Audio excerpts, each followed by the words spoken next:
आज एक विशेष शक्ति खुलने जा रही है। अभी क्या होता है, जब किसी के कष्ट निकल रहे होते हैं चिकित्सा के बाद, आप दरबार में भक्त आते हैं, अपनी वैदिक प्रक्रिया निकलते हैं तो उनके कष्ट निकलने शुरू होते हैं, यानी भोग कटने, स्मृतियाँ कटनी शुरू होती हैं। तो कटती, मान लो कैंसर है, तो कैंसर जब निकल रहा होता है तो कष्ट होता है।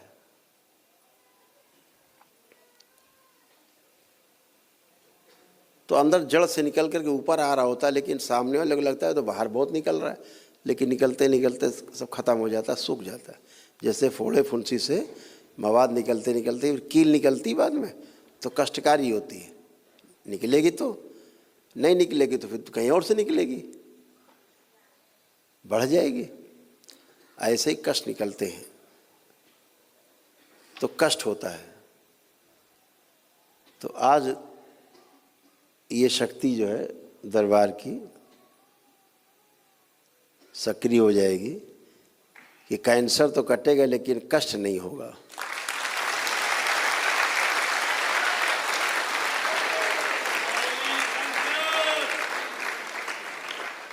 कष्ट नहीं होगा,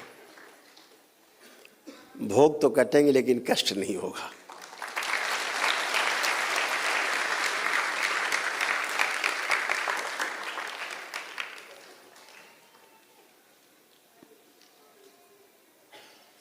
बहुत सुनने में आता, बहुत कष्ट में गुरुजी, बहुत कष्ट में। कई लोग तो कहते हैं गुरुजी कष्ट निकालना ही बंद कर दो। तो हम कहते भैया फिर यहाँ आए काहे थे? फिर तो घरे में रहते और डॉक्टर साहब जिंदाबाद करते। तो डॉक्टर साहब आपको एम्बुलेंस में डाल के उठा ले जाते, आपका काम खुद ही कर देते हो। तो मुझे भी लगता था इन्हें कष्ट तो है ही, कष्ट निकल रहे हैं। हमसे कहते थे भाई कष्ट निकल जाने दो ना। क्या गुरुजी बहुत कष्ट हो रहा है, बहुत ऐसे मामले आते। कुछ लोग कम सह पाते हैं तो फिर उनकी शरीर की क्षमता बढ़ानी पड़ती थी किसी की कि सह ले, निकल जाए कष्ट। तो अब ये सब कुछ नहीं, अब सीधे सीधे ये कष्ट निकलें और कष्ट ना हो, ऐसा।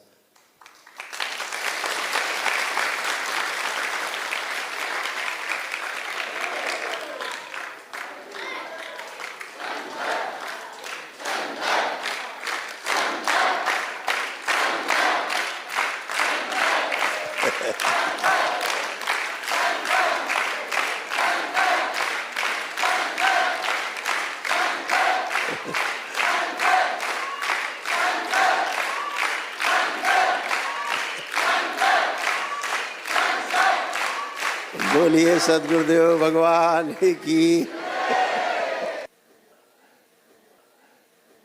इसके लिए बस आवश्यक इतना ही है कि शनिवार को जो संकल्प होते हैं, मंगलवार को जो संकल्प होते हैं, वो संकल्प केवल करता रहे आदमी, उतने से उसके सब चले जाएंगे।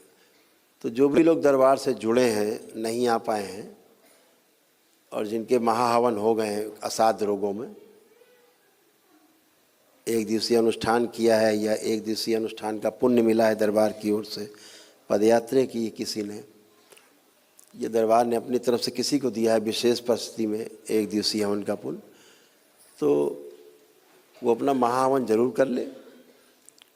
और शनिवार को होने वाले संकल्प में, मंगलवार को होने वाले संकल्प में एक छोटा सा संकल्प कर ले कि बाबा हमें जो भी रोग कष्ट हैं हमारे जो निकल रहे हैं, ये कष्ट और रोग निकलने में जो हमें कष्ट होते हैं उसकी स्मृति नष्ट कर दी जाए। एक लाइन बोलना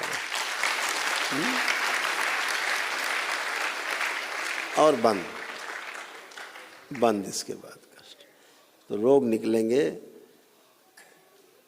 गंदगी जाएगी, लेकिन कष्ट नहीं हो। ऐसे दरबार ने बाबा और माँ की कृपा से, उनके आशीर्वाद से ये इस नई शक्ति का निर्माण।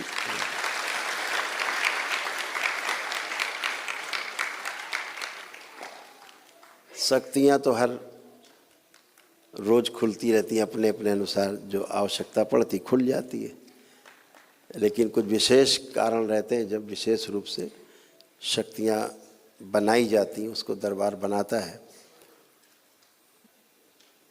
सूक्ष्म जगत में बैठे लोग उसको बनाते हैं उनकी कृपा से, गुरुओं के आशीर्वाद से, देवी देवताओं के सहयोग से और गुरु कृपा से भगवान भोलेनाथ और माता कामाख्या के संरक्षण में ये सब शक्तियाँ बनती हैं मानव जाति के लिए, विशेष संकल्प से बनती हैं।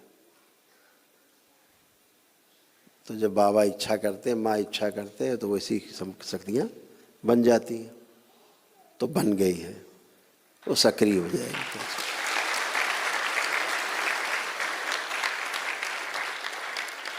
आपको पता ही है, जब भी जो शक्ति बनी वो कार्यरत है। पहले दिन से लेकर आज तक जो शक्ति बनती गई वो सक्रिय होती गई, वही होता गया, वही होता गया। जो शक्ति खुलती गई वही होता गया। तो ये भी हो गया। ऐसे ही आपके ध्यान साधना अच्छे से हो सके, आपको 84 लाख योनियों के बंधन से मुक्ति मिले, आप स्वयं को समझ पाएं, जान पाएं, इस सूक्ष्म जगत में उसके दरबार ने बहुत सरल सरल शक्तियां आप सबके लिए बनाई हैं। जब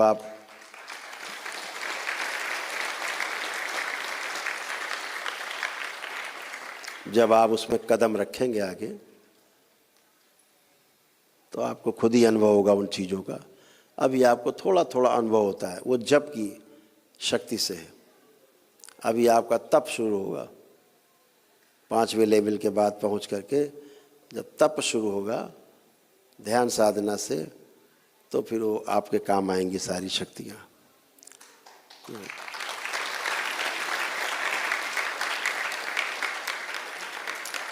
अभी तो वो तमाम शक्तियाँ खुली हैं कि जो लोग जप करते हैं उनके जप के पुण्य से परिवार के लोग स्वस्थ रहते हैं।